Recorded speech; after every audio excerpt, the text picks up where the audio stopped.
আসসালামু আলাইকুম। আজকে একটা ভিন্ন রকমের রেসিপি করব যা আমি জীবনে কখনো খাই নাই। শিং মাছ দিয়ে করল্লার ঝোল, সাথে আলু আছে। আমার জীবনে ফার্স্ট টাইম আমি রান্না করব। একদিন একবার খেয়েছিলাম জানি কোথাও, তাও আমার মনে নাই, অনেক বছর আগে। জীবনের প্রথম রান্না করতে সত্যি প্রায় 10 বছর পর আমি খাইছি, 10 বছর আগে। তো আজকে রান্না করব, জানি না রান্নাটা কেমন হয়। ভালোই হইবে মনে হয়, কারণ শিং মাছ তো এমনিতেই স্বাদ। আর একজনে বলছিল আমার হঠাৎ কইরা অ্যালার্জি প্রচুর পরিমাণে চাপ দিছে। গ্রামের বাড়িতে গেছিলাম, তো হাঁসের গোশত, মুরগির গোশত, গরুর গোশত, ইলিশ মাছ, চিংড়ি মাছ, অনেক কিছু খাইছি। আবার ঢাকা এসেও খাইছি। সেই জন্য অ্যালার্জির জন্য কি খাবো, তাই জন্য শিং মাছ নিয়ে আসলাম। তো একজনে বুদ্ধি দিল, ভাই শিং মাছ নিয়ে যান আর সাথে করলা দিয়া ঝোল করেন। তো ভাবলাম না, খারাপ হয় না, তো নিয়ে আসলাম। তো মাছগুলো হালকা ভাইজা নিছি, কারণ হচ্ছে দেখা যায় অনেকটা ঢাকা শহরের মাছ তো অনেকটা গন্ধ থাকতে পারে, সেই জন্য হালকা করে ভাইজা নিছি। মানে ভাজলে অনেকটা দেখা যায় একটু গন্ধটা কম আসে। তো পেঁয়াজ মরিচ দিয়ে দিছি, একটু হালকা করে ভাজবো। ভাজা হয়ে গেলে এখন লবণ টবণ দেবো। দেখছেন মাছ কিন্তু তিনটা মাছ, মাছ অনেকই হবে, সাথে কিন্তু এক দুইটা আলু দিয়েছি, কারণ আলু দিলে আরেকটু বেশি স্বাদ লাগে। এই দেখছেন মাছ কিন্তু তিনটা মাছ, মানে শিং মাছগুলো ছিল ছোট ছোট তো।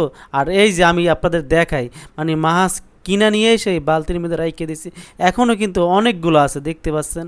মানে তিনটা তিনটা করে প্রতিদিন রাঁধি।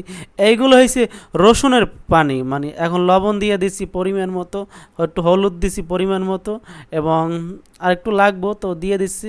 এরপর দেবো হইলে গুঁড়ামরিচ।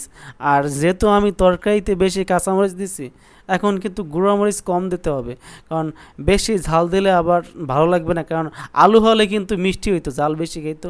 তারপর একটু হলুদ লাগবো দেখা যায়, আর একটু পরিমাণ মতো মরিচ দিয়ে দিলাম। তো এখন একটু ভালো করে কষাবো। কষানো হয়ে গেলে এর ভিতরেই দিয়ে দেবো করল্লা। এরপর আবার সাথে মাছ দিয়ে দেবো। মানে মাছ দিলে, আগে মাছ দিলে ভাঙে যাইব, তো করল্লা দিয়ে দিলাম। আর আলু দেখতেছেন পিসগুলো কিন্তু অনেক বড় বড় করছে, কারণ করলার ঝোল খাইলে কিন্তু এরকমই কাটতে হবে। এর চেয়ে ছোটো ছোটো যদি আপনি কাটেন তাহলে দেখা যাবে কিন্তু গলে যাবে, কারণ করলা কিন্তু খুব তাড়াতাড়ি সেদ্ধ হয়ে যায়। জানি না আজকে কেমন হবে, করলা কিন্তু অনেকে ভাজি খায়, আর আজকে আমি মানে ঝোল করব। এই শিং মাছটা দিয়ে দিলাম, মানে হালকা করে একটু কষিয়ে নেব, যাতে করে এইটা টেস্টটা ওইটার সাথে মিক্স হয়, আর কোনো গন্ধ আসবে না। হলুদ মরিচ সাথে সব কিছু। এখন একটু পানি দিয়ে দেবো, মানে একটুখানি কষানো হয়ে গেলেই মানে দেখা যায় একটু পানি দিয়ে দিই। মানে অতটা বেশি কষানো যাবে না, কারণ হচ্ছে মাছ দিয়ে দিছি না, তো সেই জন্য পানি দিয়ে দিলাম। আর একটু পানিটা একটু বেশি দিতে হবে, কারণ আমি কিন্তু আগেই বলছি শিং মাছের ঝোল করলা দিয়া মানে সেই স্বাদ হবে। যারা খান নাই তারা একবার এরকমের রান্না করে দেখবেন, কোনো গুঁড়ো মশলা ছাড়া। মানে সব কিছু রেখে দিলাম, ঢেকে ঢেকে।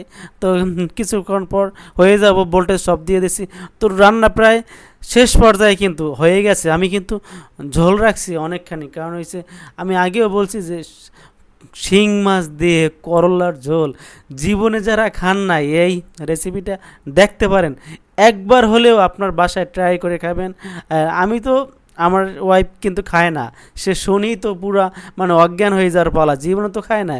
আমি কি প্রতিটা জিনিস একটু একটু করে ট্রাই করি, মানে স্বাদটা হয় কেমন। না মোটামুটি যেটাই রান্না করি ভালো হয়, কিন্তু ভালোর একটা পরিণামও আছে খারাপ।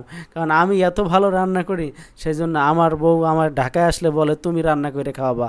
মানে আমি বসে বসে তুমি এত ভালো রান্না করো। সত্যি কথা, আমি সব কিছু, তারপরও আমি তাকে হেল্প করি। মানে তারপরও আমি সব সময় তার কাছে হেল্প করি। তো দেখতে পাচ্ছেন কিন্তু কালারটাও কিন্তু সেই হয়েছে। মানে কি বলবার, কলাটা কিন্তু সেদ্ধ হয়েছে, হয়তো বলতে পারেন যে এখনো শক্ত। দেখতেছেন 2 পিস মাছ নিলাম, আরও ঝোল নিলাম। আমার খুব ক্ষুধা লাগছে। আর যারা ভিডিওটা দেখছেন আমার চ্যানেলটি সাবস্ক্রাইব করে দেবেন সবাই। ধন্যবাদ।